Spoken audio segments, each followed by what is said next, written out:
सक्षम police times news 112 सक्षम जनतेचा आवाज।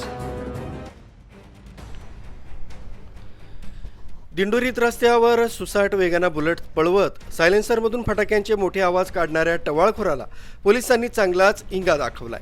शिवाजीनगर भागातील नागरिक या कानठळ्या बसवणाऱ्या आवाजामुळे पुरते त्रस्त झाले होते। अखेर एका सुजाण नागरिकाने डायल 112 वर कॉल करून त्या संदर्भात तक्रार नोंदवली। माहिती मिळताच पोलीस निरीक्षक भगवान मथुरे यांच्या मार्गदर्शनाखाली पोलिसांनी तात्काळ घटनास्थळी धाव घेत संशयित चालक SB कोरडे याला ताब्यात घेतलाय। शांतता भंग केल्याप्रकरणी त्याच्यावर कायदेशीर कारवाई करण्यात आली। सायलेन्सरमध्ये बदल करणं हा गुन्हा आहे। ज्येष्ठ नागरिक तसंच रुग्णांना त्रास देणाऱ्यांची गय केली जाणार नाही असा इशारा पोलिसांच्या वतीने देण्यात आलाय। न्यूज ब्युरो सक्षम पोलीस टाइम्स न्यूज 112 दिंडोरी।